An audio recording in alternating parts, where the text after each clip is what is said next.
Good morning everyone. देखिए, आज के टॉपिक को स्टार्ट करने से पहले हम कुछ बेसिक बातें कर लेते हैं। और जो बेसिक बातें हम यहाँ पे करने वाले हैं, वैसे तो वो हम आपके साथ प्रीवियस क्लास में भी डिस्कस कर चुके हैं, बट फिर भी वो बातें आज के टॉपिक को समझने के लिए काफ़ी हेल्पफुल होने वाली हैं, तो इसलिए हम उनको एक बार थोड़ा सा दोबारा रिकॉल कर लेते हैं। ठीक है, तो चलिए देखिए, हमने आपको प्रीवियस क्लास में बताया था कि एक ऑब्जेक्ट की वेलोसिटी को आप किस तरीके से डिफाइन करेंगे ना। तो velocity of an object is the rate of change in its position with time। ठीक है, तो किसी भी ऑब्जेक्ट की पोजीशन में जो चेंजेस आते हैं टाइम के रिस्पेक्ट में, उसी को हम ऑब्जेक्ट की वेलोसिटी बोल देते हैं। ठीक है, और इस चीज को हम एवरेज वेलोसिटी भी बोल सकते हैं। Average velocity of an object in delta t time interval. Delta t time interval है ना, तो डेल्टा टी टाइम इंटरवल में ये ऑब्जेक्ट की एवरेज वेलोसिटी है। ठीक है, तो आप इसको एवरेज वेलोसिटी बोल दीजिए या वेलोसिटी बोल दीजिए, बात बराबर है। ठीक है, अच्छा, अब आपको यहाँ पे एक चीज ध्यान रखनी है कि इसको आप पोजीशन भी बोल सकते हैं और डिस्प्लेसमेंट भी बोल सकते हैं, बात सेम है ना। तो आप इस तरीके से भी डिफाइन कर सकते थे ऑब्जेक्ट की वेलोसिटी को, कि आप कह सकते थे velocity of an object is the rate of change in its displacement with time. ठीक है, अच्छा, तो ये तो हुई वेलोसिटी। अब बात करते हैं हम इंस्टेंटेनियस वेलोसिटी की। Instantaneous velocity of an object. ठीक है, तो देखिए, एक ऑब्जेक्ट की इंस्टेंटेनियस वेलोसिटी क्या होती है, हम आपको प्रीवियस क्लास में भी बता चुके थे वैसे तो, है ना। तो एक पर्टिकुलर टाइम पे या एक पर्टिकुलर पॉइंट पे ऑब्जेक्ट की जो वेलोसिटी होती है, उसी को हम ऑब्जेक्ट की इंस्टेंटेनियस वेलोसिटी बोल देते हैं, है ना। तो हम कहते हैं the velocity of an object at a particular instant of time is called instantaneous velocity of the object. ठीक है, तो एक पर्टिकुलर टाइम पे जो ऑब्जेक्ट की वेलोसिटी होती है, उसी वेलोसिटी को हम ऑब्जेक्ट की इंस्टेंटेनियस वेलोसिटी बोलते हैं। अच्छा, अब जो पर्टिकुलर टाइम होता है ना, पर्टिकुलर टाइम में time interval tends to zero होता है, क्योंकि पर्टिकुलर टाइम बहुत छोटा टाइम है।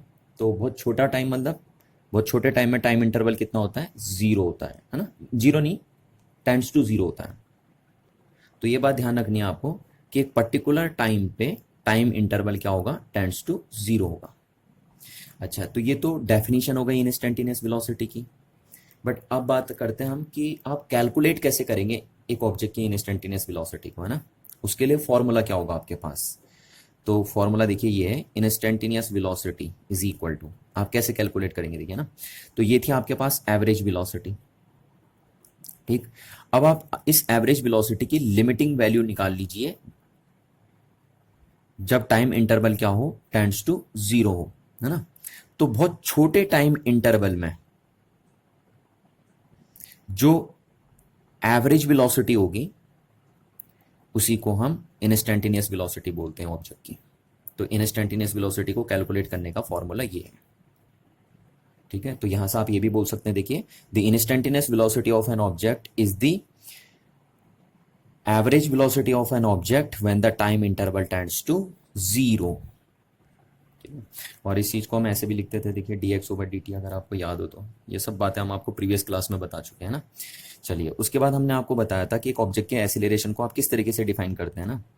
तो एक्सीलरेशन ऑफ एन ऑब्जेक्ट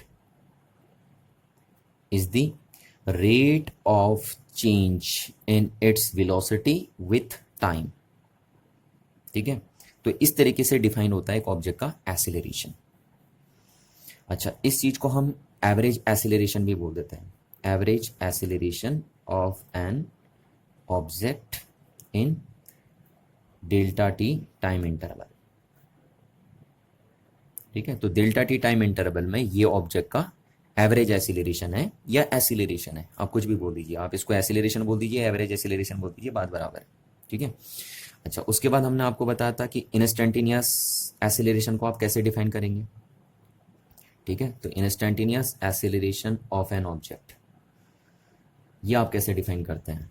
तो देखिए, एक पर्टिकुलर टाइम पे ऑब्जेक्ट का जो एक्सेलरेशन होगा उसी को हम ऑब्जेक्ट का इंस्टेंटेनियस एक्सेलरेशन बोलते हैं। तो यहां से हम डेफिनेशन लिख सकते हैं, the acceleration of an object at a particular instant of time, है ना, is called instantaneous acceleration of the object. ठीक है, अच्छा, अब देखिए पर्टिकुलर इंस्टेंट, मैं वही फिर आपसे बताता हूँ, अगर पर्टिकुलर इंस्टेंट ऑफ टाइम की अगर हम बात करें तो पर्टिकुलर इंस्टेंट ऑफ टाइम में टाइम इंटरवल कितना होता है? टेंड्स टू 0 होता है ना। तो एक बहुत छोटे से टाइम इंटरवल में ऑब्जेक्ट की का जो एक्सेलरेशन होगा उसी को हम ऑब्जेक्ट का इंस्टेंटेनियस एक्सेलरेशन बोलेंगे। अच्छा, अब बात आती है, ये तो क्या था? इंस्टेंटेनियस एक्सेलरेशन की डेफिनेशन थी। अब अगर आपको एक ऑब्जेक्ट का इंस्टेंटेनियस एक्सेलरेशन कैलकुलेट करना है तो आप कैसे कैलकुलेट करेंगे? उसके लिए आपके पास कौन सा मैथमेटिकल फॉर्मूला होगा, है ना? तो देखिए, ऐसे कैलकुलेट करते हैं आप। अब ये है एवरेज एक्सेलरेशन, और इस एवरेज एक्सेलरेशन की आप लिमिटिंग वैल्यू कैलकुलेट कर लेंगे जब टाइम इंटरवल टेंड्स टू क्या होगा? 0 होगा। तो यही आपका बन जाएगा इंस्टेंटेनियस एक्सेलरेशन। ठीक है, और इसको आप ऐसे भी लिख सकते हैं। तो यहां से हम बोल सकते हैं कि instantaneous acceleration is the average velocity of an object when the time interval tends to 0। तो एक बहुत छोटे से टाइम इंटरवल में ऑब्जेक्ट का जो एवरेज एक्सेलरेशन होगा उसी चीज को हम ऑब्जेक्ट का इंस्टेंटेनियस एक्सेलरेशन बोल देंगे। ठीक है, तो आई होप आपको ये बातें याद होंगी प्रीवियस क्लास की। अच्छा, अब यहाँ पे एक छोटी सी बात मैं आपको और बता देता हूँ जो आज के लेक्चर में काम आने वाली है। वो ये है, देखिए, ये आपने वैसे 10th क्लास में पढ़ा होगा ना। ये हमने बना दिया एक राइट एंगल ट्रायंगल, ठीक है, और ये एंगल बना दिया हमने थीटा। ये राइट एंगल ट्रायंगल आपके पास ए बी और सी, तो आपको पता है ये एंगल है, तो ये परपेंडिकुलर हो गया, बेस हो गया, ये हाइपोटेनस हो गया, है ना। तो इसमें आप एक ट्रिग्नोमेट्रिक फंक्शन डिफाइन करते हैं जिसको आप बोलते हैं टेन थीटा। सुना है ना ये नाम आपने 10th क्लास में ना, सुना होगा, टेन थीटा। ये एक ट्रिग्नोमेट्रिक फंक्शन है जिसको आप इस तरीके से डिफाइन करते हैं। देखिए, tan theta equals to perpendicular upon base, इस तरीके से डिफाइंड होता है ये ट्रिग्नोमेट्रिक फंक्शन जिसको आप टेन थीटा बोलते हैं। ठीक है, तो टेन थीटा की वैल्यू है परपेंडिकुलर अपॉन बेस। अच्छा, अब टेन थीटा की वैल्यू आपको अलग अलग एंगल के साथ रिमेंबर रखनी है। ठीक है, आपको अलग अलग एंगल पे पता होनी चाहिए कि टेन थीटा की वैल्यू कितनी होती है। ठीक है, तो ये ले लिया हमने 0 से लेकर 90 डिग्री तक।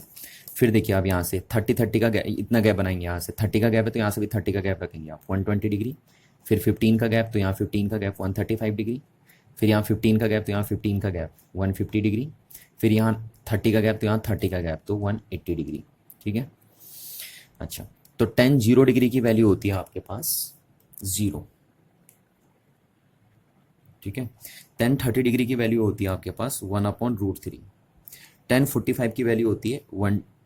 10 60 डिग्री की वैल्यू होगी √3, और 10 90 डिग्री की वैल्यू होती है अनडिफाइंड, जिसको आप इन्फिनिटी बोल देंगे। ठीक है, चलिए, जैसा हम यहाँ बोलेंगे ना 10 45 डिग्री, तो 10 45 डिग्री की वैल्यू हो जाएगी 1, है ना। ऐसे जैसे हम बोलेंगे 10 30 डिग्री, तो 10 30 डिग्री की वैल्यू कितनी हो जाएगी? 1/√3। ठीक, अच्छा, अब 10 120 डिग्री की वैल्यू कितनी होगी? देखिए, तो 10 120 डिग्री की वैल्यू वही होगी जो 60 डिग्री में होगी। ठीक है, बट नेगेटिव होगी क्योंकि सेकंड क्वाड्रेंट में पहुंच गया, और सेकंड क्वाड्रेंट में टेन थीटा नेगेटिव होता है। ठीक है, अच्छा, 10 35 डिग्री की वैल्यू वही होगी जो 45 की होगी, तो कितनी होगी? 1 होगी, बट सेकंड क्वाड्रेंट में तो इसलिए नेगेटिव आ गया। फिर 10 150 की वैल्यू वही होगी जो 30 की होगी, तो ये हो जाएगी 1/√3, बट सेकंड क्वाड्रेंट में तो इसलिए 10 नेगेटिव होगा। ठीक, और 180 डिग्री की वैल्यू वही होगी जो 0 की होगी, तो ये, तो आप देख रहे हैं 90 के बाद अगर आपको एंगल लिखने तो आप इसी चीज को देखिए उल्टा रिपीट कर दीजिए। देखिए, यहाँ से देखिए उल्टा रिवर्स में चल रहा है ना, देखो ये यहाँ से पीछे रिवर्स कर दीजिए इनको, तो आपको ये वैल्यू भी मिल जाएंगी। तो ये सारी वैल्यू आपको टेन थीटा की 0 से लेकर 180 डिग्री तक याद होनी चाहिए। ठीक है, बहुत काम आएंगे आपके। अच्छा, आप शॉर्टकट देखिए यहाँ पे, तो शॉर्टकट में आपसे ये बोलूँ कि if theta is lesser than 90 degree, तो then tan theta will be positive. देखिए, अगर थीटा की वैल्यू 90 से कम है यानी एक्यूट एंगल है आपके पास, तो टेन थीटा की वैल्यू पॉजिटिव आती है, देखिए है ना पॉजिटिव, देखिए। अच्छा, if theta is equal to theta is equal to 90 degree then tan theta will become infinity. ठीक। अच्छा, और थर्ड थिंग्स आपको याद रखनी है, ये पहला पॉइंट हो गया, दूसरा पॉइंट हो गया, और तीसरा पॉइंट है कि if theta is greater than 90 degree यानी ऑब्ट्यूस एंगल अगर हो गया then tan theta will be negative. ठीक है, ये देखिए 90 के बाद नेगेटिव हो जा रहा है ना आपका, तो ये बात आपको ध्यान रखनी है। ठीक है, कि अगर थीटा की वैल्यू 90 डिग्री से कम होती है तो टेन थीटा की वैल्यू पॉजिटिव आती है, और अगर थीटा की वैल्यू 90 डिग्री से ज़्यादा होती है तो टेन की वैल्यू नेगेटिव आती है, और अगर थीटा 90 डिग्री हो गया तो टेन की वैल्यू इन्फिनिटी हो जाती है। ठीक है, तो आई होप आप ये बातें याद रखेंगे क्योंकि आज के लेक्चर में काम आने वाली है। चलिए अब स्टार्ट करते हैं आज का टॉपिक। अच्छा, आपने देखिए एक बहुत फेमस कहावत सुनी होगी कि अ पिक्चर सेज 1000 वर्ड, यानी एक पिक्चर को देख के आप बहुत कुछ समझ सकते हैं या एक पिक्चर को देख के आप बहुत कुछ बता सकते हैं, है ना। अब हमारे सिलेबस में यहाँ आर्टिस्ट की पेंटिंग तो है नहीं, पर कुछ ग्राफ्स जरूर हैं, और उन ग्राफ्स को देख के हम 1000 चीज़ें ना भी पता कर सकें पर कुछ 5-6 चीज़ें जरूर पता कर सकते हैं। कैसे, अब हम वही देखेंगे, है ना। तो आज हम डिस्कस करने वाले हैं डिफरेंट टाइप के ग्राफ्स। जैसे हम पहले देखेंगे पोजीशन टाइम ग्राफ, फिर दूसरा हम देखेंगे वेलोसिटी टाइम ग्राफ, और तीसरा हम देखेंगे एक्सेलरेशन टाइम ग्राफ्स। तो ये 3 टाइप के ग्राफ्स आज हम ड्रॉ करेंगे, और इन ग्राफ्स के बेस पे हम एक ऑब्जेक्ट के मोशन के बारे में 5-6 चीज़ें जरूर पता कर सकते हैं। चलिए, तो अब हम इन तीनों ग्राफ को वन बाय वन डिस्कस कर लेते हैं। तो इसमें सबसे पहले हम डिस्कस करते हैं पोजीशन टाइम ग्राफ को, है ना। अच्छा, सपोज हम एक ऑब्जर्वर हैं और हम ऑब्जर्व कर रहे हैं या नोट कर रहे हैं एक ऑब्जेक्ट की पोजीशन को टाइम के रिस्पेक्ट में, और जो डेटा हमने कलेक्ट किया वो कुछ हमें इस तरीके से मिला। ठीक है, हमने जब अलग अलग टाइम पे ऑब्जेक्ट की पोजीशन नोट करी तो कुछ इस तरीके से नजर आई हमें। तो हमने देखा जब टाइम 0 सेकेंड था यानी स्टार्टिंग में, तो ऑब्जेक्ट की पोजीशन थी 2 मीटर। टाइम 1 सेकेंड हुआ तो ऑब्जेक्ट की पोजीशन हो गई 3 मीटर। टाइम 2 सेकेंड हुआ तो ऑब्जेक्ट की पोजीशन हो गई 5 मीटर, और ऐसी जब टाइम 5 सेकेंड हुआ तो ऑब्जेक्ट की पोजीशन हो गई 20 मीटर। तो इस तरीके से हमें नजर आ रहा है यहाँ से साफ साफ कि जैसे जैसे टाइम स्पेंड होते जा रहा है वैसे वैसे ऑब्जेक्ट की पोजीशन में चेंजेस आते जा रहे हैं। तो इसका मतलब है कि ऑब्जेक्ट मोशनल कंडीशन में है, क्योंकि ऑब्जेक्ट की पोजीशन में लगातार चेंजेस आ रहे हैं। ठीक है, अच्छा, अब इस डेटा को हमने ग्राफिकल फॉर्म में रिप्रेजेंट कर दिया। आप बना सकते हैं इस डेटा का ग्राफ, है ना, इस तरीके जैसे मैंने बनाया है यहाँ पे। तो आप देखेंगे कि हमने जो टाइम है उसको एक्स एक्सिस में रिप्रेजेंट किया है। ऐसा क्यों, देखिए, क्योंकि टाइम एक इंडिपेंडेंट वेरिएबल है ना, और इंडिपेंडेंट वेरिएबल को हमेशा एक्स एक्सिस में रिप्रेजेंट किया जाता है। ठीक। अच्छा, जो पोजीशन है हमने उसको वाई एक्सिस में रिप्रेजेंट किया है। क्यों, क्योंकि पोजीशन यहाँ पे टाइम पे डिपेंड कर रही है, यानी यहाँ पे पोजीशन डिपेंडेंट वेरिएबल है, और डिपेंडेंट वेरिएबल हमेशा वाई एक्सिस में रिप्रेजेंट किया जाता है, क्योंकि इसको हम बोलते हैं इंडिपेंडेंट एक्सिस, और ये होता है हमारा डिपेंडेंट एक्सिस। तो डिपेंडेंट एक्सिस में हमेशा डिपेंडेंट वेरिएबल रिप्रेजेंट किया जाएगा, इंडिपेंडेंट एक्सिस में हमेशा इंडिपेंडेंट वेरिएबल को रिप्रेजेंट किया जाएगा। तो इस तरीके से जब हम पोजीशन टाइम ग्राफ बनाते हैं तो टाइम को हम इधर ले जाते हैं और पोजीशन को हम इस साइड रिप्रेजेंट करते हैं। ठीक है, यहाँ पे हम पोजीशन को एक्स से रिप्रेजेंट कर रहे हैं, क्योंकि हमने लिखे ना, देखिए एक्स, तो एक्स से रिप्रेजेंट कर रहे हैं, और टाइम को हम टी से रिप्रेजेंट कर रहे हैं। अच्छा, अब थोड़ा सा हम इस कर्व का या इस ग्राफ का स्लोप कैलकुलेट कर लेते हैं ना। तो देखिए, स्लोप ऑफ कर्व या ग्राफ हम इसे बोल सकते हैं। ठीक है, अच्छा, जो मैं यहाँ पे फॉर्मूला लिख रहा हूँ ये स्लोप ऑफ कर्व का, ये सिर्फ पोजीशन वर्सेस टाइम ग्राफ के लिए ही नहीं वैलिड है, दुनिया के जितने भी ग्राफ्स होते हैं या जितने भी कर्व्स होते हैं उन सब के लिए ये फॉर्मूला वैलिड है ना। तो किसी भी कर्व का स्लोप आप कैसे कैलकुलेट करते हैं, देखिए फॉर्मूला है चेंज इन डिपेंडेंट वेरिएबल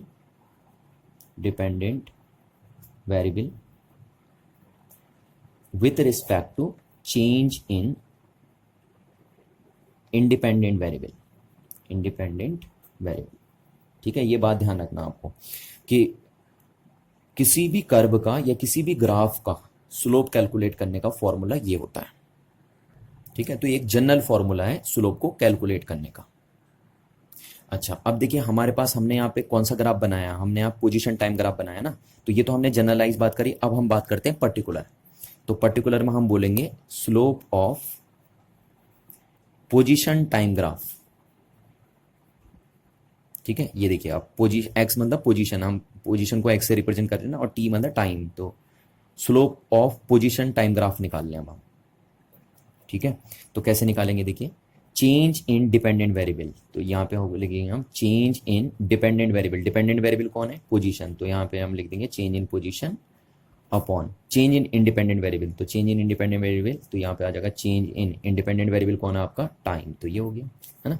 अब चेंज को हम कैसे रिप्रेजेंट करते हैं, देखिए डेल्टा से, और पोजीशन हो गई x with respect to change, और टाइम को लिख दिया हमने टी, तो ये बन गया हमारा, है ना।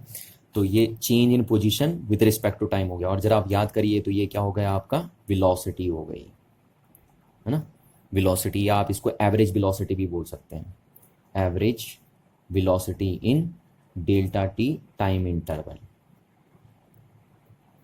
ठीक है। तो इसका मतलब आपने स्लोप भी किस टाइम इंटरवल में निकाला, slope of x T graph in delta t time interval में आपने कैलकुलेट किया है, डेल्टा टी टाइम इंटरवल।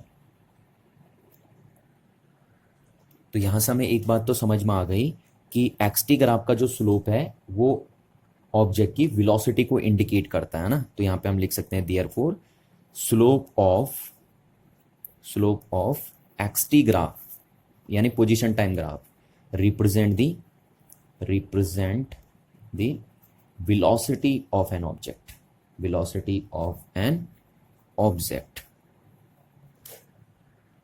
ठीक है। तो इसका मतलब ये होगा कि एक्स टी ग्राफ का स्लोप जितना ज्यादा होगा ऑब्जेक्ट की वेलोसिटी उतनी ज्यादा होगी, और एक्स टी ग्राफ का स्लोप जितना कम होगा ऑब्जेक्ट की वेलोसिटी उतनी कम होगी। और ऐसा हम क्यों कह रहे हैं, क्योंकि एक्स टी ग्राफ का स्लोप क्या रिप्रेजेंट कर रहा है, ऑब्जेक्ट की वेलोसिटी को रिप्रेजेंट कर रहा है, यानी स्लोप ही वेलोसिटी है, एक्स टी ग्राफ का जो स्लोप है ना वही ऑब्जेक्ट की वेलोसिटी है। तो यहां से हम ऐसा लिख सकते हैं, देखिए स्लोप ऑफ, एक बार दोबारा हम लिख देते हैं, slope of x T graph in delta t time interval is equal to क्या बना, एवरेज वेलोसिटी, है ना, एवरेज वेलोसिटी को इंडिकेट कर रहा है इन डेल्टा टी टाइम इंटरवल, या आप सिंपल वेलोसिटी भी बोल सकते हो, है ना, क्योंकि एवरेज वेलोसिटी को हम वेलोसिटी भी बोल देते हैं। अच्छा अब एक चीज देखिए यहां से थोड़ा सा हम क्या करते हैं, देखिए डेल्टा टी टाइम इंटरवल, तो हम यहां से यहां तक का टाइम इंटरवल ले लेते हैं, ठीक है, ये टाइम इंटरवल हम ले लेते हैं 5 सेकंड का, ठीक है। तो यहां से यहां तक का टाइम इंटरवल हम कंसीडर करके चल रहे हैं, ठीक है। तो यहां से यहां तक का टाइम इंटरवल हम लेके चले, तो हम इन पॉइंटों को ज्वाइन कर लेते हैं, ठीक है, इसको ज्वाइन कर लिया यहाँ, और यहाँ पे ये यहाँ तक आ गया, यहाँ तक का टाइम इंटरवल हम लेके चल रहे ना, तो ये, और यहाँ से हमने ये ज्वाइन कर लिया, ठीक है। तो ये देखिए यहाँ से यहाँ तक का टाइम इंटरवल कितना हुआ आपका, डेल्टा टी, ये हो गया, उसकी वैल्यू यहाँ पे इस सिचुएशन में 5 सेकेंड है ना, इस एग्जाम्पल के बेस पे अगर हम बोलें तो जो टाइम इंटरवल यहाँ पे वो 5 सेकेंड का है। तो इस डेल्टा टी टाइम इंटरवल में कितना चेंज आया ऑब्जेक्ट की पोजीशन में, इतना चेंज आया है, देखिए ये आया नहीं आया, है ना।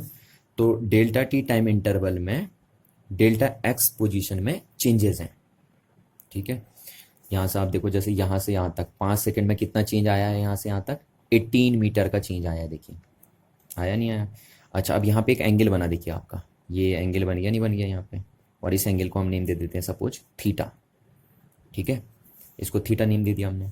अच्छा अब जरा यहाँ पे बताइए, देखिए वेलोसिटी को हम क्या लिख रहे थे, एवरेज वेलोसिटी को delta x upon delta T, है ना।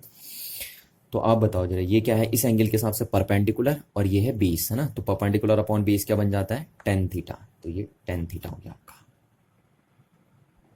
तो इस तरीके से हम बोल सकते हैं, देखिए कि जो एक्स टी ग्राफ का स्लोप आ रहा है ना, वो क्या आ रहा है, टेंजेंट एंगल आ रहा है, और क्योंकि देखिए हम बोल रहे हैं एक्स टी ग्राफ का स्लोप क्या इंडिकेट कर रहा है, वेलोसिटी को इंडिकेट कर रहा है, तो इसलिए हम ये भी बोल सकते हैं कि हम वेलोसिटी को टेंजेंट एंगल से कैलकुलेट कर सकते हैं, ठीक है। तो ये बात आप हमेशा अपने दिमाग में बिठा के रखना कि किसी भी ग्राफ का जो स्लोप होता है वो उस ग्राफ का टेंजेंट एंगल रिप्रेजेंट करता है, या हम उल्टा भी बोल सकते हैं, उल्टे में हम ये बोल सकते हैं कि किसी भी ग्राफ का जो टेंजेंट एंगल होता है वो उस ग्राफ के स्लोप को इंडिकेट करता है, और यहाँ पे स्लोप क्या बता रहा है, एक्स टी ग्राफ का स्लोप क्या बता रहा है, एवरेज वेलोसिटी को बता रहा है। तो इसलिए हम बोल सकते हैं कि टेंजेंट एंगल के थ्रू हम एक ऑब्जेक्ट की एवरेज वेलोसिटी को फाइंड आउट कर सकते हैं।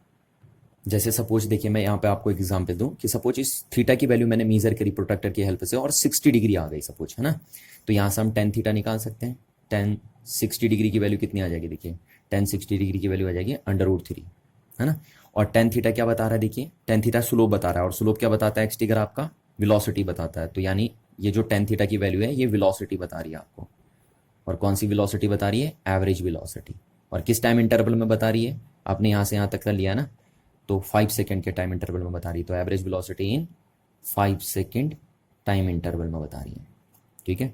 तो यहाँ पे हम कह सकते हैं कि जो एवरेज वेलोसिटी आई यहाँ से और यहाँ तक के टाइम इंटरवल में वो कितनी आ गई, √3 मीटर पर सेकेंड, ये आ गई देखिए। तो आपने देखा ना कि कैसे आप एवरेज वेलोसिटी को सीधे सीधे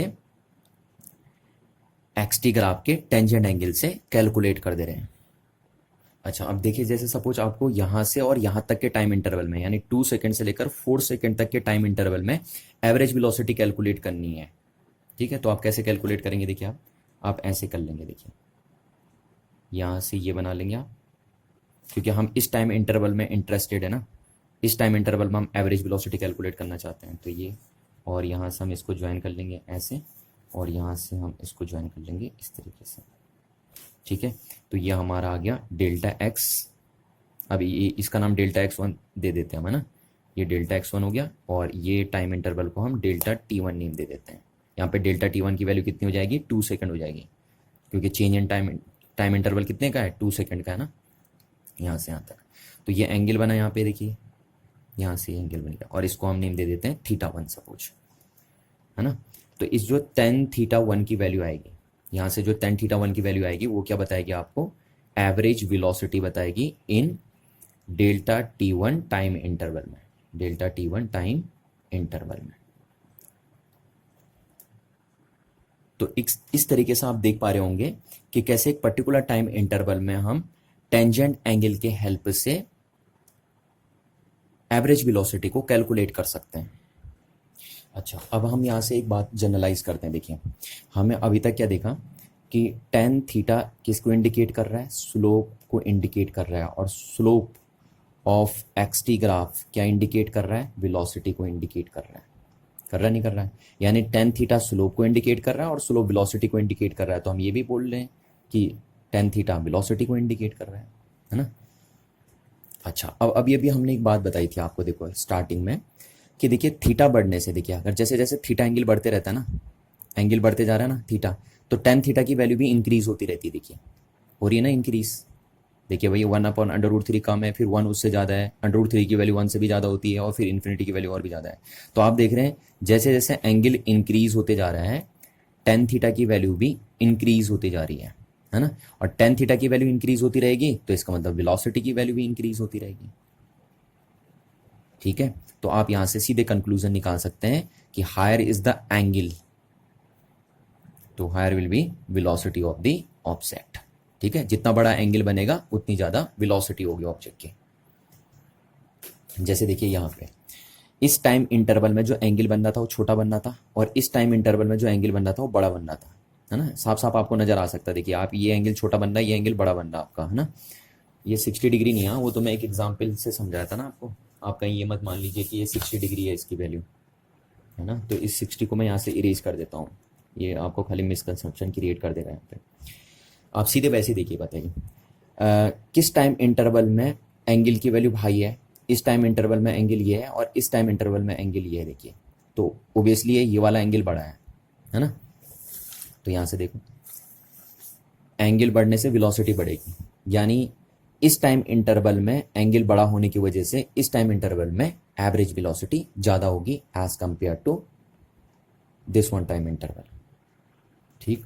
तो क्योंकि इस टाइम इंटरवल में टेंजेंट एंगल स्मॉल है, इसलिए इस टाइम इंटरवल में एवरेज वेलोसिटी कम आएगी, और क्योंकि इस टाइम इंटरवल में टेंजेंट एंगल बड़ा है तो इसलिए एवरेज वेलोसिटी ज़्यादा आएगी, है ना, इस टाइम इंटरवल में। ये कंक्लूजन हमने यहाँ से निकाल दिया। अच्छा, एक और कंक्लूजन हम यहाँ से देखते हैं। देखिए यहाँ से दिख रहा है ना आपको, देखो tan थीटा की वैल्यू पॉजिटिव आती है जब तक थीटा लेसर देन 90 डिग्री रहता है आपका, है ना। तो अगर क्या है, if theta is lesser than 90 degree then tan theta is positive, and since tan theta indicate the velocity, then we can say velocity will be positive, है ना। तो जब तक थीटा 90 डिग्री से कम बनेगा, इसका मतलब तब तक वेलोसिटी क्या होगी, पॉजिटिव होगी, है ना। और इफ देखिए theta is greater than 90 degree, तो tan थीटा क्या होगा, ग्रेटर देन 90 डिग्री, तो tan थीटा क्या हो जाएगा, नेगेटिव हो जाएगा। और क्योंकि tan थीटा किसको इंडिकेट कर रहा है, वेलोसिटी को इंडिकेट कर रहा है, तो यानी वेलोसिटी क्या हो जाएगी, नेगेटिव हो जाएगी, ठीक है। तो जब भी एंगल 90 डिग्री से बड़ा होगा तो वेलोसिटी की वैल्यू नेगेटिव हो जाएगी आपकी। और इफ अगर थीटा कितना हो गया आपका, 90 डिग्री हो गया, तो tan थीटा की वैल्यू हो जाएगी इन्फिनिटी, तो यानी वेलोसिटी की वैल्यू भी कितनी हो जाएगी आपकी, इन्फिनिटी हो जाएगी, ठीक है। तो ये बात ध्यान रखनी है आपको कि अगर टेंजेंट एंगल 90 डिग्री से कम है तो वेलोसिटी की वैल्यू पॉजिटिव आएगी, अगर टेंजेंट एंगल 90 डिग्री से बड़ा है तो वेलोसिटी की वैल्यू नेगेटिव आएगी, और अगर टेंजेंट एंगल 90 डिग्री है तो वेलोसिटी इनफाइनाइट हो जाएगी ऑब्जेक्ट की। चलिए, तो आई होप आपको ये बात समझ में आ गई होगी, है ना। अच्छा चलिए, तो अभी तक तो हम यह निकाल लेते, स्लोप निकाल लेते एक टाइम इंटरवल में, है ना। अच्छा, अब थोड़ा सा मैं यहाँ पे आपसे अगर ये पूछता हूँ कि calculate the slope of x t graph, ध्यान दीजिए यहाँ पे बहुत इंपॉर्टेंट बात मैं करने वाला हूँ, slope of x t graph in at a particular instant of time, particular instant of time, है ना। पर्टिकुलर इंस्टेंट ऑफ टाइम में मैं आपको बता चुका हूँ कि टाइम इंटरवल क्या होता है, टेंड्स टू जीरो होता है, क्योंकि एक पर्टिकुलर टाइम की बात हो रही है ना, तो एक पर्टिकुलर टाइम की अगर बात हो रही है तो टाइम इंटरवल यानी क्या है, टेंड्स टू जीरो है। तो यहाँ पे तो आपने निकाला था एक्सटी ग्राफ का स्लोप एक टाइम इंटरवल में, और अब मैं पूछ रहा हूँ आपसे कि एक्सटी ग्राफ का स्लोप कैलकुलेट करिए एक पर्टिकुलर इंस्टेंट ऑफ टाइम में। तो आप कैसे कैलकुलेट करेंगे, देखिए आप ऐसे कैलकुलेट करेंगे, ये है एक्सटी ग्राफ का स्लोप, है ना, और टाइम इंटरवल क्या करना है, टेंड्स टू जीरो करना है, तो ये हो गया लिमिट टेंड्स टू जीरो, ठीक। अच्छा, अब ये बताइए ये क्या है आपका, ये है आपका इंस्टेंटेनियस वेलोसिटी, इंस्टेंटेनियस वेलोसिटी, ठीक है। और इंस्टेंटेनियस वेलोसिटी, और इस चीज़ को हम क्या लिख सकते हैं, tan थीटा, तो ये tan थीटा हो गया हमारा, क्योंकि अभी मैंने आपको बताया ना स्लोप क्या है, स्लोप क्या रिप्रेजेंट करता है, टेंजेंट एंगल को रिप्रेजेंट करता है, तो इसलिए हमने ये लिख दिया। तो यहां से हम बोल सकते हैं कि slope of x t graph at a particular instant of time indicate the instantaneous velocity of the object, ठीक है। ये बात आपको दिमाग में बस बिल्कुल एकदम छाप देनी है कि एक्सटी ग्राफ का स्लोप एक पर्टिकुलर पॉइंट पे या एक पर्टिकुलर टाइम पे पार्टिकल की या ऑब्जेक्ट की इंस्टेंटेनियस वेलोसिटी को रिप्रेजेंट करता है, ठीक है। चलिए इस बात को ग्राफ से समझ लेते हैं, देखिए ना, तो मैं यहाँ पे इरेज कर देता हूँ इसको समझने के लिए हम यहाँ पे बनाएंगे ग्राफ इस चीज़ को, ठीक है। तो अच्छा, तो अब हम बात कर रहे हैं इसकी यहाँ पे ना कि slope of x t graph at a particular instant of time. तो अब एक बात बताइए, अभी तक तो आपने स्लोप कैलकुलेट करने का फॉर्मूला ये लिखा था ना कि ऐसे कैलकुलेट करते हैं स्लोप, एक अगर पर्टिकुलर टाइम इंटरवल में स्लोप कैलकुलेट करना है तो फिर तो फॉर्मूला ये है।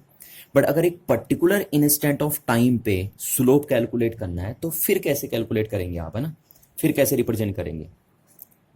तो देखिए कैसे रिप्रेजेंट करते हैं, ध्यान रखिए। जैसे मैं इस टाइम पे बोल रहा हूँ एक पर्टिकुलर टाइम पे ना, तो इस टाइम पे स्लोप कैसे इंडिकेट करेंगे, देखिए अगर आपको इस पर्टिकुलर टाइम पे स्लोप इंडिकेट करना है तो आप इस पर्टिकुलर पॉइंट पे टेंजेंट ड्रॉ कर देंगे, ये देखिए, ये ध्यान दीजिए, इस पर्टिकुलर टाइम पे क्या कर देंगे आप, एक टेंजेंट ड्रॉ कर देंगे, ठीक है। और इस पर्टिकुलर टाइम पे जो आपने ये टेंजेंट ड्रॉ किया है वही टेंजेंट इस पर्टिकुलर टाइम पे स्लोप को इंडिकेट करेगा। और यहाँ पे हम इसको लिख देते हैं, देखिए tan थीटा हमने लिखा हुआ है ना यहाँ पे, तो ये चीज़ हो गई हमारी थीटा, ठीक है। और यहाँ पे जो टेंजेंट बता रहा होगा, ये tan थीटा जो बता रहा होगा वो क्या बता रहा होगा, ये जो tan थीटा बता रहा होगा आप, वो पार्टिकल की इंस्टेंटेनियस वेलोसिटी बता रहा होगा, इंस्टेंटेनियस वेलोसिटी बता रहा होगा, ठीक है। क्योंकि ये टेंजेंट एंगल एक पर्टिकुलर पॉइंट पे है ना, देखो ये जो टेंजेंट एंगल आपने बनाया है वो एक पर्टिकुलर पॉइंट पे है, तो एक पर्टिकुलर पॉइंट पे जो टेंजेंट एंगल होगा वो इंस्टेंटेनियस वेलोसिटी को इंडिकेट करेगा। या आप ये बोल सकते हैं कि एक पर्टिकुलर टाइम पे है ये टेंजेंट, है ना, तो एक पर्टिकुलर टाइम पे जो टेंजेंट एंगल होगा वो इंस्टेंटेनियस वेलोसिटी को इंडिकेट कर रहा होगा। तो इसको हम यहाँ पे लिखेंगे इंस्टेंटेनियस वेलोसिटी एट 4 सेकेंड, देखिए फोर्थ वाले सेकंड पे टेंजेंट लगाया ना हमने यहाँ पे, तो इसलिए हम इसको बोलेंगे इंस्टेंटेनियस वेलोसिटी एट 4 सेकंड। अब जैसे सपोज हमें 2 सेकंड पे इंस्टेंटेनियस वेलोसिटी निकालनी है, तो कैसे निकालेंगे हम देखें। 2 सेकंड पे इंस्टेंटेनियस वेलोसिटी निकालनी है तो हम यहाँ पे टेंजेंट लगा देंगे ऐसे।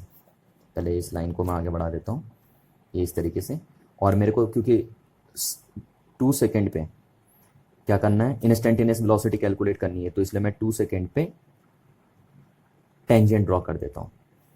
ये टेंजेंट लगा दिया हमने 2 सेकंड पे, और ये जो एंगल आएगा यहाँ पे इसको हम नेम दे देते हैं θ1, है ना। तो ये जो tan θ1 होगा वो इंस्टेंटेनियस वेलोसिटी बता रहा होगा एट 2 सेकंड पे। ठीक है, तो यहाँ तक आपको इतनी बात समझ में आ जानी चाहिए कि अगर आपको एक पर्टिकुलर टाइम पे इंस्टेंटेनियस वेलोसिटी कैलकुलेट करनी है तो आप कैसे कैलकुलेट करेंगे ग्राफ से। आप उस पॉइंट पे, जिस पॉइंट पे आपको इंस्टेंटेनियस वेलोसिटी कैलकुलेट करनी है, आप उस पॉइंट पे टेंजेंट ड्रॉ कर लेंगे, और उस टेंजेंट का जो टेंजेंट एंगल होगा वो उस पर्टिकुलर टाइम पे इंस्टेंटेनियस वेलोसिटी को इंडिकेट कर रहा होगा। ठीक है, अच्छा अब देखिए मैंने अभी आपको बताया था कि एंगल बढ़ेगा तो वेलोसिटी भी बढ़ेगी, है ना। तो यहाँ पे भी देखिए वही है, ये एंगल छोटा है ना, θ1 लेसर है किससे, थीटा से। देखो आप साफ साफ दिख रहा है ये एंगल छोटा बन रहा है, ये एंगल बड़ा बन रहा है आपका, है ना। तो इसका मतलब है कि जो ये वेलोसिटी, यहाँ पे जो वेलोसिटी होगी वो कम होगी और यहाँ पे वेलोसिटी ज़्यादा होगी। तो यानी जो 2 सेकंड पे वेलोसिटी है ऑब्जेक्ट की वो कम है किससे, जब ऑब्जेक्ट की वेलोसिटी 4 सेकंड पे। तो यानी 4वें सेकंड पे ऑब्जेक्ट की वेलोसिटी ज़्यादा है और 2वें सेकंड पे ऑब्जेक्ट की वेलोसिटी कम है, क्योंकि 2वें सेकंड का टेंजेंट एंगल लेसर है किससे, फोर्थवें सेकंड के टेंजेंट एंगल से। तो इसलिए हम बोलेंगे instantaneous velocity eight 2 second is lesser then instantaneous velocity eight 4 second.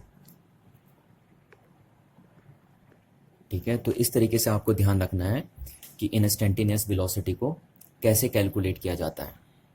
ठीक है, तो इस बात को ध्यान रखेंगे आप। एक बार मैं लास्ट बार आपको दोबारा बता देता हूँ कि अगर सपोज आपको किसी पर्टिकुलर पॉइंट पे इंस्टेंटेनियस वेलोसिटी कैलकुलेट करनी है तो आप उस पर्टिकुलर पॉइंट पे एक टेंजेंट ड्रॉ कर देंगे, और उस टेंजेंट का जो टेंजेंट एंगल होगा वो उस पॉइंट पे आपको इंस्टेंटेनियस वेलोसिटी बता रहा होगा पार्टिकल की। चलिए अब हम कुछ और टाइप के पोजीशन टाइम ग्राफ देख लेते हैं ना। तो ये कुछ और पोजीशन टाइम ग्राफ हमने यहाँ पे बनाए हैं। ऐसे बहुत सारे टाइप के पोजीशन टाइम ग्राफ बन सकते हैं। ठीक है, अच्छा अब पहले वाले को हम डिस्कस कर लेते हैं। सपोज एक ऑब्जेक्ट की पोजीशन को हम नोट कर रहे हैं टाइम के रिस्पेक्ट में, और कुछ इस तरीके से डेटा हमने कलेक्ट किया और उसकी पिक्चर हमने यहाँ पे बना दी। ठीक है, इस टाइप से हम ग्राफ ड्रॉ कर सकते हैं इस डेटा का। अच्छा अब थोड़ा सा हम यहाँ पे क्या करना चाहते हैं, ऑब्जेक्ट की वेलोसिटी को कैलकुलेट करना चाह रहे हैं कि ऑब्जेक्ट की वेलोसिटी कितनी होगी इस सिचुएशन में, जब ऑब्जेक्ट की पोजीशन इस तरीके से नोट की जाएगी टाइम के रिस्पेक्ट में। तो चलिए देखें, तो अभी अभी मैं आपको बता चुका हूँ कि वेलोसिटी कैसे कैलकुलेट करते हैं, स्लोप से कैलकुलेट करते हैं, क्योंकि पोजीशन वर्सेस टाइम ग्राफ का जो स्लोप आता है वो वेलोसिटी को इंडिकेट करता है ना। और स्लोप को हम कैसे कैलकुलेट करते हैं, टेंजेंट एंगल से कैलकुलेट करते हैं। तो हम ये भी बोल सकते हैं कि वेलोसिटी को हम स्लोप से कैलकुलेट कर लें या वेलोसिटी को हम टेंजेंट एंगल से कैलकुलेट कर लें। तो चलिए, तो पहले मैं निकालता हूँ यहाँ से और यहाँ तक के टाइम इंटरवल में एवरेज वेलोसिटी। ठीक है, तो कैसे निकालेंगे, देखिए एवरेज वेलोसिटी ये कर दिया हमने ये, और यहाँ पे हमने बना दिया टेंजेंट एंगल थीटा, है ना। तो हम लिखेंगे वेलोसिटी, एवरेज वेलोसिटी इन कौन सा टाइम इंटरवल है यहाँ से यहाँ तक, देखिए T5 और ये हमारा T3 है ना। तो average velocity in T5 T3 to T5, ठीक, इज इक्वल टू क्या होगा, एवरेज वेलोसिटी हम कैसे निकालते हैं, टेन थीटा से, तो ये टेन थीटा हो जाएगा हमारा। ठीक है, और आप चाहो तो इसके थ्रू भी निकाल सकते हो। यहाँ पे तो मैं एवरेज वेलोसिटी किसके थ्रू निकाल रहा हूँ, टेंजेंट एंगल के थ्रू निकाल रहा हूँ ना। तो आप इससे भी निकाल सकते हो, जैसे आप 9th क्लास में निकालते थे ना, change in dependent variable upon change in independent variable, तो भी आप कर सकते हैं, है ना। जैसे ऐसे भी निकाल सकते थे आप, देखिए ये यहाँ से अगर निकालते तो चेंज इन डिपेंडेंट वेरिएबल, तो इसके करस्पॉन्डिंग में चेंज कितना आ रहा है, देखिए x5 minus x3 divided by T5 minus T3, तो आप ऐसे भी निकाल सकते थे। पर ये ना थोड़ा 9th क्लास के स्टैंडर्ड्स हो गया ना, तो हम यहाँ पे थोड़ा सा 11th क्लास के स्टैंडर्ड के हिसाब से कर रहे हैं। टेंजेंट एंगल के थ्रू हम एवरेज वेलोसिटी कैलकुलेट कर रहे हैं। अच्छा अब हम एवरेज वेलोसिटी कैलकुलेट करना चाहते हैं इन यहाँ से यहाँ तक के टाइम इंटरवल में। देखिए यहाँ से और यहाँ तक का टाइम इंटरवल ले रहा हूँ मैं। ठीक है, तो कहाँ से हो गया, T2 से लेकर T6 तक। ठीक है, तो average velocity in T2 to t6 time interval. तो कितना हो जाएगा देखिए, यहाँ पे हम कैसे कैलकुलेट करेंगे, ये बनाएंगे हम ये और ये बनाए हमने, ठीक है, और यहाँ पे भी हम एंगल बनाएंगे। तो ये एंगल भी देखिए, अगर ये एंगल थीटा है तो ये एंगल भी थीटा ही बनेगा, नहीं बनेगा, क्योंकि ये तो स्ट्रेट लाइन है ना, और एक स्ट्रेट लाइन एक बेस पे सेम एंगल सबटेंड करती है, तो ये एंगल भी थीटा बनेगा। यानी यहाँ पे भी अगेन कितना आएगा आपका, टेन थीटा आएगा। ये दोनों एंगल बराबर बनेंगे। तो इसका मतलब है कि इस टाइम इंटरवल में जो एवरेज वेलोसिटी है वही एवरेज वेलोसिटी इस टाइम इंटरवल में भी है, ठीक है। तो इसका मतलब है कि अगर टेंजेंट एंगल सेम होता है पोजीशन टाइम ग्राफ में, तो एवरेज वेलोसिटी क्या हो जाएगी ऑब्जेक्ट की, सेम हो जाएगी, और हम बोलेंगे कि ऑब्जेक्ट कांस्टेंट वेलोसिटी से मूव कर रहा है या यूनिफॉर्म वेलोसिटी से मूव कर रहा है। तो यहाँ पे हम बोल सकते हैं ऑब्जेक्ट हैज कांस्टेंट वेलोसिटी। क्यों हुई ऑब्जेक्ट की वेलोसिटी कांस्टेंट, क्योंकि हर बार वो एक जैसा टेंजेंट एंगल बना रहा है। आप किसी भी टाइम इंटरवल में देखिए, आप इस टाइम इंटरवल में देख लेंगे, इस टाइम इंटरवल में देखिए तो यहाँ पे भी एंगल थीटा ही बनेगा। आप इस टाइम इंटरवल में देख लीजिए तो यहाँ पे भी एंगल कितना बनेगा, थीटा ही बनेगा, है ना। तो क्योंकि टेंजेंट एंगल एक जैसा बन रहा है जब ऑब्जेक्ट इस तरीके से मूव कर रहा है, तो इसलिए हम ये कह सकते हैं कि ऑब्जेक्ट की वेलोसिटी कांस्टेंट होगी। अच्छा, और क्योंकि यहाँ पे देखिए जो टेंजेंट एंगल बन रहा है वो एक्यूट एंगल बन रहा है ना, तो इसलिए हम कहेंगे कि जो ऑब्जेक्ट की वेलोसिटी है वो कांस्टेंट होने के साथ पॉजिटिव है, ठीक है। क्योंकि हमने आपको बताया था कि जब भी टेंजेंट एंगल 90 से कम बनेगा यानी एक्यूट एंगल बनेगा, तो टेन थीटा की वैल्यू पॉजिटिव आएगी। और क्योंकि यहाँ पे टेन थीटा क्या बता रहा है, वेलोसिटी बता रहा है, तो इसलिए हम कह सकते हैं कि अगर टेन थीटा पॉजिटिव है तो इसका मतलब वेलोसिटी की वैल्यू भी पॉजिटिव है। तो यहाँ पे ऑब्जेक्ट यानी पॉजिटिव वेलोसिटी के साथ मूव कर रहा है। अच्छा, अब हम यहाँ पे इंस्टेंटेनियस वेलोसिटी कैलकुलेट करना चाह रहे हैं थोड़ा सा ना। तो instantaneous velocity eight t4 second, ठीक है, t4 सेकेंड पे मैं इंस्टेंटेनियस वेलोसिटी कैलकुलेट करने जा रहा हूँ जरा। तो कैसे कैलकुलेट करूंगा, अभी मैंने बताया था आपको, है ना, कि अगर आपको t4 किसी पर्टिकुलर टाइम पे इंस्टेंटेनियस वेलोसिटी कैलकुलेट करनी है तो आप उस पॉइंट पे टेंजेंट मार देंगे। अब यहाँ पे देखिए हम टेंजेंट लगाएंगे तो कैसे लगेगा, टेंजेंट भी ऐसी लगेगा ना, देखो ये स्ट्रेट लाइन है तो यहाँ पे टेंजेंट लगाएंगे आप तो ऐसी लग जाएगा टेंजेंट। और क्यों लगा रहे हैं आप टेंजेंट, क्योंकि आप t4 पे इंस्टेंटेनियस वेलोसिटी कैलकुलेट करना चाह रहे हैं। तो हमें पता है इंस्टेंटेनियस वेलोसिटी कैलकुलेट करने के लिए हमें उस पॉइंट पे टेंजेंट ड्रॉ करना पड़ता है जिस पॉइंट पे हमें इंस्टेंटेनियस वेलोसिटी चाहिए। तो यहाँ पे टेंजेंट ड्रॉ करोगे तो ऐसे ही आएगा, तो उस टेंजेंट का जो टेंजेंट एंगल बनेगा वो भी कितना आएगा आपका, टेन थीटा ही आएगा, है ना। तो यहाँ से ये बात क्लियर हो गई कि अगर ऑब्जेक्ट इस तरीके से स्ट्रेट लाइन में मूव करेगा तो ऑब्जेक्ट की इंस्टेंटेनियस वेलोसिटी और एवरेज वेलोसिटी इक्वल हो जाएगी। तो इस केस में, इस सिचुएशन में जो इंस्टेंटेनियस वेलोसिटी की वैल्यू है वही वैल्यू एवरेज वेलोसिटी की भी है। अच्छा, सिमिलरली आप इस ग्राफ को ऑब्जर्व कीजिए आप, है ना। तो इस ग्राफ में आपको सीधे सीधे दिख रहा है, देखिए ऑब्जेक्ट हैज कांस्टेंट वेलोसिटी। अब सीधे बोल रहा हूं मैं, ऑब्जेक्ट हैज कांस्टेंट वेलोसिटी, बिल्कुल ऐसी तो है ये ग्राफ जैसे ये है। देखिए बस उल्टा है ना, ये इस डायरेक्शन में मूव कर रहा है तो इस डायरेक्शन में मूव कर रहा है ग्राफ, है ना। तो ऑब्जेक्ट हैज कांस्टेंट वेलोसिटी, क्योंकि यहाँ पे भी हर बार टेंजेंट एंगल एक जैसा बनेगा, देखिए ये बनेगा नहीं बनेगा, हर बार देखिए एक जैसा टेंजेंट एंगल बनेगा। बट यहाँ पे क्या है कि जो आपका टेंजेंट एंगल बनेगा वो देखिए क्या बन रहा है आपका टेंजेंट एंगल, वो ऑब्ट्यूज बन रहा है, ठीक है। तो यहाँ पे ऑब्जेक्ट के पास कांस्टेंट वेलोसिटी तो है बट वो नेगेटिव होगी, ठीक, क्योंकि एंगल क्या बना, ऑब्ट्यूज बना, और जब एंगल ऑब्ट्यूज बनता है तो टेन थीटा की वैल्यू क्या आती है, नेगेटिव आती है। और यहाँ पे टेन थीटा क्या बता रहा है, वेलोसिटी बता रहा है, इसलिए वेलोसिटी की वैल्यू भी क्या आ जाएगी, नेगेटिव आ जाएगी। तो ध्यान रखना इन दोनों सिचुएशन में क्या सिमिलरिटी है, दोनों सिचुएशन में सिमिलरिटी है कि वेलोसिटी कांस्टेंट है। और डिफरेंस क्या है दोनों में, डिफरेंस ये है कि यहाँ पे ऑब्जेक्ट के पास पॉजिटिव वेलोसिटी है और यहाँ पे ऑब्जेक्ट के पास नेगेटिव वेलोसिटी है। क्यों, यहाँ पे जो टेंजेंट एंगल बन रहा है वो ऑब्ट्यूज बन रहा है और यहाँ पे टेंजेंट एंगल एक्यूट बन रहा है। तो यहाँ पे एक्यूट एंगल बनने की वजह से वेलोसिटी पॉजिटिव आई और यहाँ पे ऑब्ट्यूज एंगल बनने की वजह से वेलोसिटी नेगेटिव आ गई, ठीक है। अच्छा, अब अगर हम आपसे बोलें कि एक ऑब्जेक्ट के लिए हमने पोजीशन वर्सेस टाइम ग्राफ बनाया और कुछ इस तरीके से आ गया, ठीक है, तो ऑब्जेक्ट की वेलोसिटी बताइए कितनी होगी। तो देखिए वेलोसिटी हम कैसे निकालेंगे, टेन थीटा से।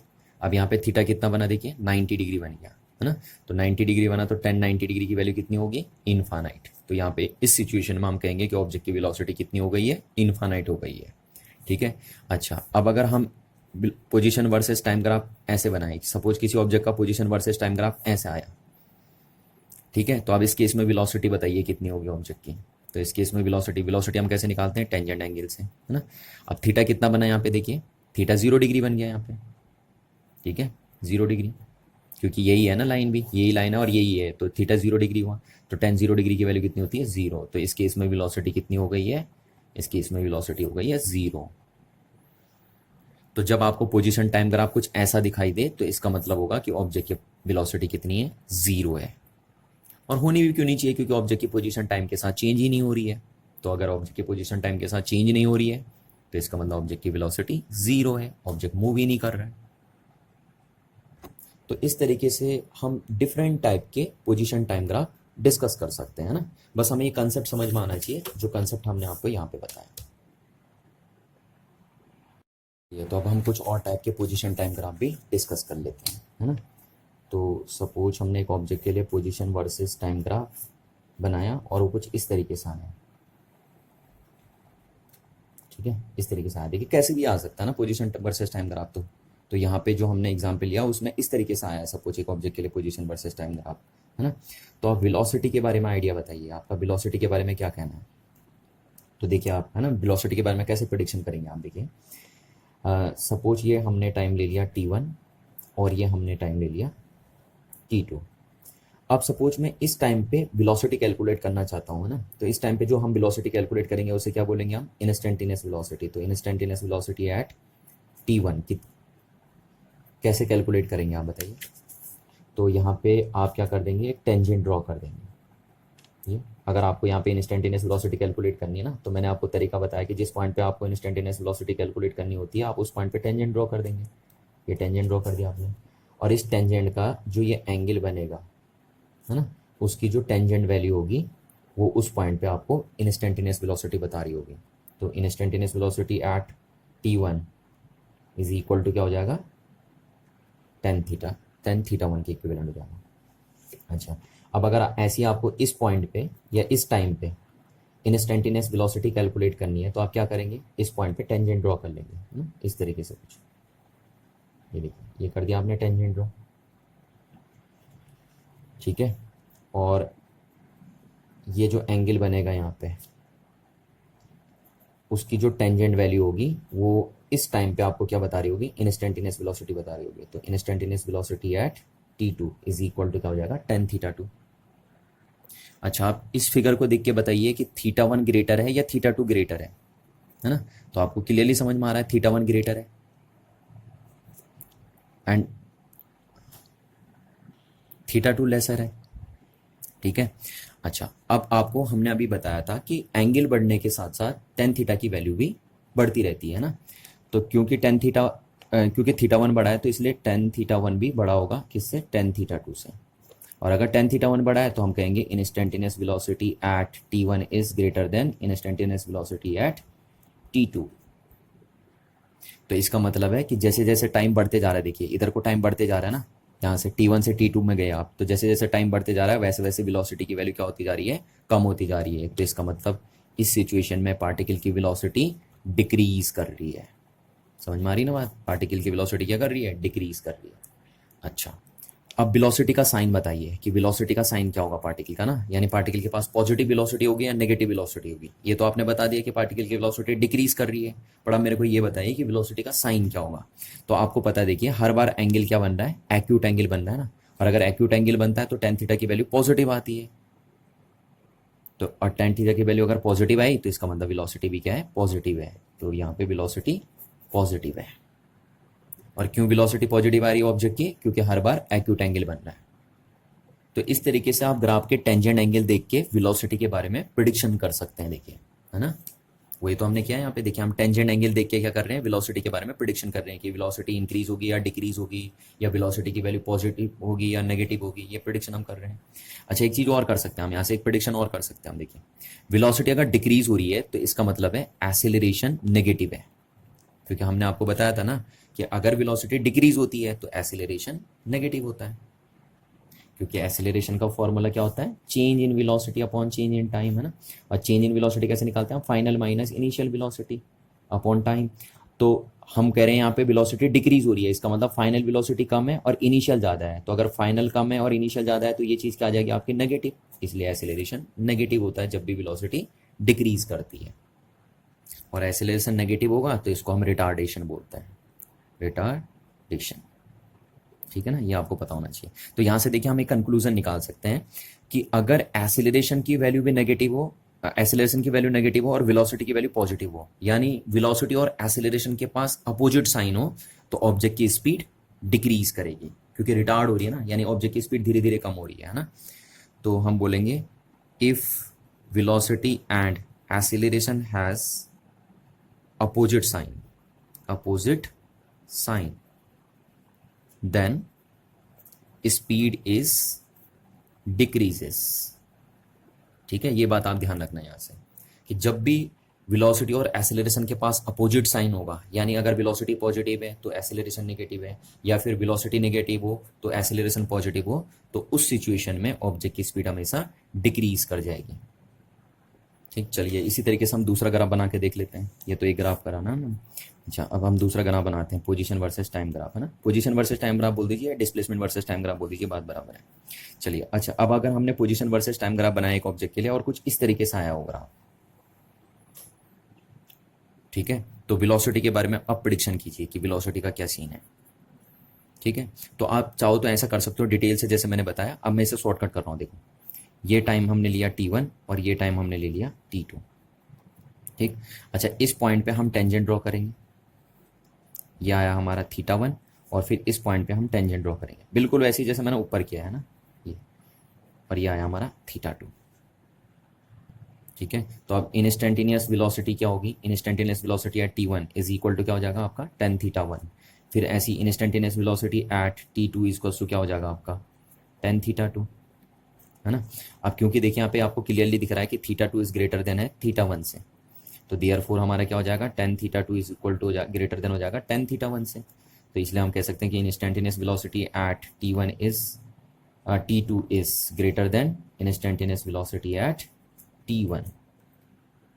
यानी इस सिचुएशन में क्या हो रहा है कि देखिए टाइम बढ़ने के साथ साथ जैसे जैसे टाइम बढ़ रहा है वैसे वैसे वेलोसिटी की वैल्यू बढ़ती जा रही है ना। क्योंकि छोटे टाइम पे देखिए जब टाइम कम है तो वेलोसिटी की वैल्यू कम है, और जब टाइम बढ़ रहा है इधर को टाइम बढ़ रहा है तो वेलोसिटी की वैल्यू बढ़ गई, देखिए, है ना। तो यहाँ पे हम कह सकते हैं कि वेलोसिटी टाइम के साथ क्या हो रही है, इंक्रीज हो रही है।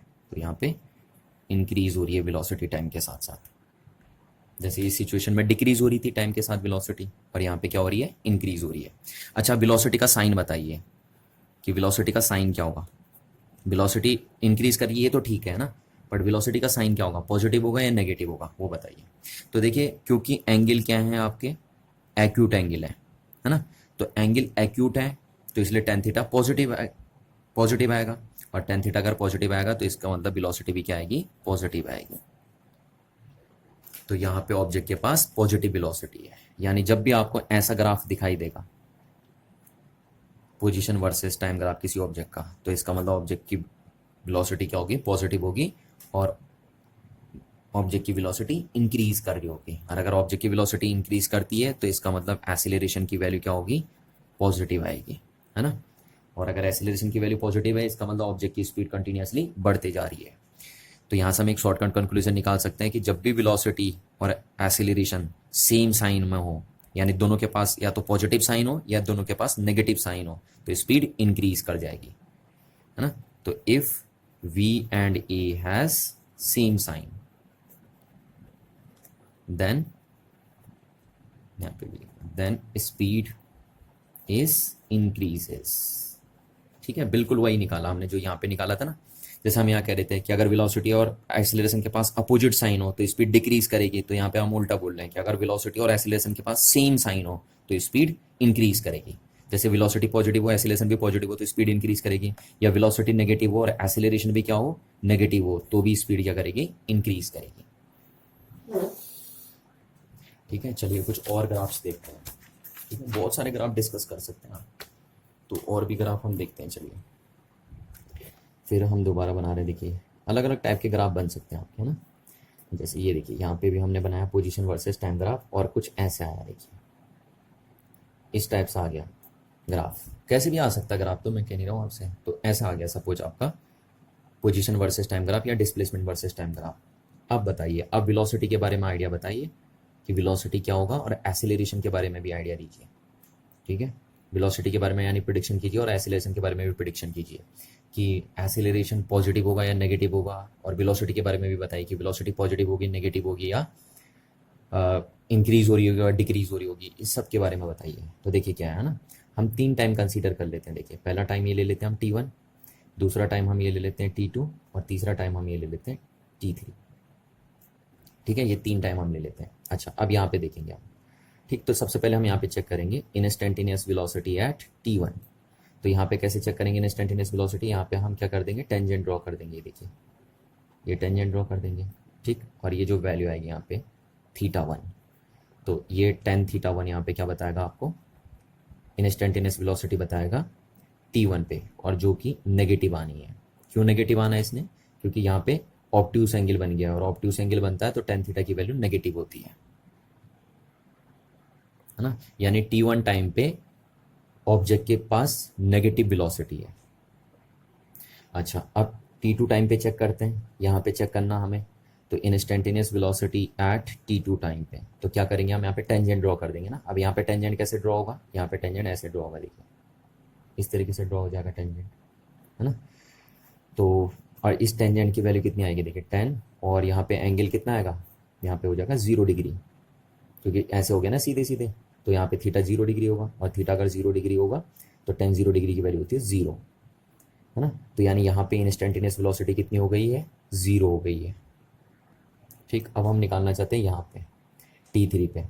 तो अब हमें निकालना, अगर इंस्टेंटेनियस वेलोसिटी एट t3, तो क्या करेंगे हम, यहाँ पे टेंजेंट ड्रॉ कर लेंगे ना। बार बार वही कह रहा हूँ मैं, तो आप ऐसे करके टेंजेंट ड्रॉ कर लेंगे ये, और इस टेंजेंट की वैल्यू आएगी जो यहाँ पे, तो यहाँ पे हमने इसको θ3 लिख दिया, तो ये tan θ3 होगा, है ना। अच्छा, अब ये θ3 क्या आगे देखिए, एक्यूट एंगल बन रहा है ना, और एक्यूट एंगल बन रहा है तो tan थीटा की वैल्यू एक्यूट एंगल में क्या होती है, पॉजिटिव होती है। तो ये हो गया आपका पॉजिटिव। यानी t1 टाइम पे ऑब्जेक्ट के पास नेगेटिव वेलोसिटी थी, t2 टाइम में ऑब्जेक्ट की वेलोसिटी 0 हो गई, और फिर t3 टाइम में ऑब्जेक्ट की वेलोसिटी पॉजिटिव है। यानी जैसे जैसे टाइम बढ़ रहा है, देखो पहले जब टाइम कम था, है ना, यहाँ पे टाइम कम था तो वेलोसिटी नेगेटिव थी, टाइम बढ़ा वेलोसिटी 0 हुई, फिर टाइम और बढ़ा तो वेलोसिटी क्या आ गई, पॉजिटिव आ गई। तो इसका मतलब है टाइम के साथ साथ वेलोसिटी बढ़ते जा रही है। तो हम कह सकते हैं कि वेलोसिटी क्या होती जा रही है, टाइम के साथ साथ इंक्रीज होती जा रही है। तो velocity will be increases with time. ठीक है, और वेलोसिटी इंक्रीज कर रही है तो इसका मतलब एक्सेलरेशन क्या होगा, एक्सेलरेशन पॉजिटिव हो जाएगा। ठीक है, तो अब आपको सीधे शॉर्टकट याद रखना। देखिए कि जब भी डिस्प्लेसमेंट वर्सेस टाइम ग्राफ ऐसे आएगा आपका कुछ, तो उस केस में एक्सेलरेशन पॉजिटिव होगा। ये सीधे 1 नंबर ऑब्जेक्टिव में पूछा जा सकता है आपसे कि अगर डिस्प्लेसमेंट वर्सेस टाइम ग्राफ ऐसा आया तो बताइए एक्सेलरेशन क्या होगा, तो एक्सेलरेशन उस केस में पॉजिटिव हो जाएगा। अच्छा, अब इस केस में आप खुद करके देखेंगे, ये मैं नहीं करूंगा, आप चेक करके देखिए खुद ही, है ना। जैसे मैंने ये किया वैसे ही करेंगे आप। एक्सेलरेशन वर्सेस टाइम ग्राफ अगर कुछ ऐसे आ गया, ठीक है, तो आप इस केस में मेरे को बताइए वेलोसिटी क्या होगी और एक्सेलरेशन क्या होगा, है ना। वैसे मैं आपको आंसर बता देता हूं कि इस केस में वेलोसिटी क्या होगी आपकी, डिक्रीज करेगी, डिक्रीज करेगी। ठीक, और क्यों डिक्रीज करेगी उसका लॉजिक ढूंढिए। जैसे मैंने ये बताया, यहाँ पे आपको लॉजिक बताया ना कि यहाँ पे वेलोसिटी क्यों इंक्रीज करी है, उसका पूरा लॉजिक बताया। तो यहाँ पे भी आप लॉजिक ढूंढिए कि वेलोसिटी क्यों डिक्रीज कर रही है। ठीक है, और एक्सेलरेशन क्या होगा फिर, अगर क्योंकि वेलोसिटी डिक्रीज कर रही है तो एक्सेलरेशन नेगेटिव होगा, है ना। पर आप पूरे लॉजिक के साथ करेंगे इसको, है ना। मैंने यहाँ पे शॉर्टकट लिख दिया, सीधे सीधे लॉजिक ऐसे करेंगे जैसे मैंने ये किया। ठीक है, तो आप शॉर्टकट भी याद रखना कि जब भी पोजीशन वर्सेस टाइम ग्राफ कुछ ऐसे दिखाई दे आपको, है ना, तो यहाँ पे एक्सेलरेशन की वैल्यू नेगेटिव हो जाएगी। तो आप इसको ऐसे भी याद रख सकते हैं। देखिए अगर पोजीशन वर्सेस टाइम ग्राफ कुछ ऐसे दिखाई दिया आपको, बॉल ऊपर को हो रही है ना, यहाँ पे ये देखिए बाउल है, बाउल ऊपर को है ना। तो पोजीशन वर्सेस टाइम ग्राफ में जब भी बॉल ऊपर को दिखाई देगी तो एक्सेलरेशन पॉजिटिव आएगा, और जब भी बॉल नीचे को दिखाई देगी ऐसे करके पोजीशन वर्सेस टाइम ग्राफ में, तो एक्सेलरेशन की वैल्यू नेगेटिव आ जाएगी ना। चलिए कुछ और ग्राफ भी ड्रॉ करते हैं हम, देखिए। ठीक है, अच्छा, अब सपोज मैंने पोजीशन वर्सेस टाइम ग्राफ बनाया और कुछ ऐसे आया, पोजीशन वर्सेस टाइम ग्राफ हमने बनाया और कुछ ऐसे आ गया। ठीक है, कैसे भी आ सकता भाई, ऐसे आ गया। अब बताइए, अब वेलोसिटी के बारे में बताइए कि क्या है वेलोसिटी, क्या होगी वेलोसिटी। तो आप सीधे सीधे यहाँ पे देखिए, आप क्या करिए, यहाँ पे टेंजेंट ड्रॉ कर दीजिए। टेंजेंट आपको खुद बता देगा। देखो यहाँ पे आप टेंजेंट ड्रॉ करिए, सीधे शॉर्टकट कर रहा हूँ मैं। आप टेंजेंट ड्रॉ करा आपने, अब यहाँ पे देखिए जो टेंजेंट की वैल्यू है ये जो बना है यहाँ पे एंगल आपका क्या बन रहा है, आपका ये एंगल ऑब्ट्यूस एंगल बन रहा है ना। तो ऑब्ट्यूस एंगल बन रहा है तो इसका मतलब टेन थीटा की वैल्यू नेगेटिव होगी, और टेन थीटा की वैल्यू अगर नेगेटिव होगी तो इसका मतलब वेलोसिटी नेगेटिव होगी। तो अगर पार्टिकल का पोजीशन वर्सेस टाइम ग्राफ कुछ ऐसा दिखाई देगा तो इसका मतलब पार्टिकल की वेलोसिटी क्या है, नेगेटिव है। ठीक है, अब एसिलेरेशन का साइन बताइए कि एसिलेरेशन क्या होगा आपका।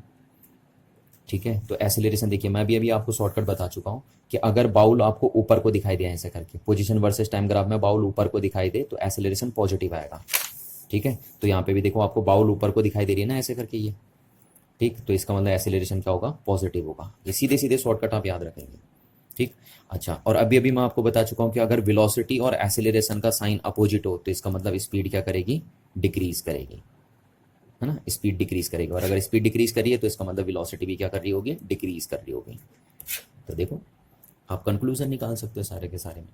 ठीक है, तो इसका मतलब ये है, अब देखिए सीधे शॉर्टकट कंक्लूजन कि जब भी velocity position versus time graph object का ऐसा दिखाई दे तो ऑब्जेक्ट की वेलोसिटी डिक्रीज करेगी, और ऑब्जेक्ट की वेलोसिटी के पास नेगेटिव साइन होगा, और ऑब्जेक्ट का एसिलेरेशन क्या आएगा, पॉजिटिव आएगा। चलिए एक और ग्राफ बनाते हैं हम, जैसे है ना, सपोज हमने लास्ट ग्राफ बनाते हैं, बस ज़्यादा नहीं बना रहे हैं। ये पोजीशन वर्सेस टाइम ग्राफ हमने बनाया ऑब्जेक्ट के लिए, और ये कुछ ऐसा आया।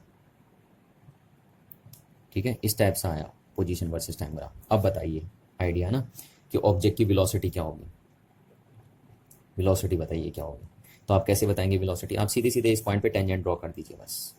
ठीक, तो टेंजेंट ड्रॉ कर दिया आपने ये। ठीक, अब जो आपने टेंजेंट ड्रॉ किया वहाँ पे देखिए जो एंगल बन रहा है वो ऑब्ट्यूस एंगल बन रहा है। ऑब्ट्यूस एंगल बन रहा है तो टेन थीटा की वैल्यू क्या आएगी, नेगेटिव आएगी, और टेन थीटा अगर नेगेटिव आ रहा है तो इसका मतलब वेलोसिटी क्या आ जाएगी, नेगेटिव आ जाएगी। तो ये वेलोसिटी नेगेटिव हो गई इस सिचुएशन में। अच्छा, अब एसिलेरेशन के बारे में आइडिया बताइए। तो अभी अभी मैं आपको शॉर्टकट बता चुका हूँ कि देखिए जब भी पोजीशन वर्सेस टाइम ग्राफ में कटोरा नीचे को दिखाई दे आपको, ये देखिए बाउल नीचे को दिखाई देना, तो एसिलेरेशन क्या हो जाएगा, नेगेटिव हो जाएगा। तो यहाँ पे भी देखो आपको क्या दिखाई दे रहा है, ये बाउल किधर दिखाई दे रही है, नीचे की साइड को दिखाई दे रही है ना, पोजीशन वर्सेस टाइम ग्राफ में बाउल नीचे को हो रही है, तो इसका मतलब एसिलेरेशन क्या होगा, नेगेटिव होगा, है ना। और ये भी मैं अभी आपको बता चुका हूँ कि अगर वेलोसिटी और एसिलेरेशन के पास सेम साइन हो तो इसका मतलब स्पीड क्या करेगी, इंक्रीज करेगी। ठीक है, और अगर स्पीड इंक्रीज कर रही है तो इसका मतलब वेलोसिटी भी क्या कर रही होगी, इंक्रीज कर रही होगी, है ना। तो आप देखो ग्राफ से आप कैसे कितनी सारी चीज़ें बता रहे हो। यही तो बात मैं आपको शुरू में बता रहा था ना कि ग्राफ के थ्रू आप बहुत सारी बातें बता सकते हैं।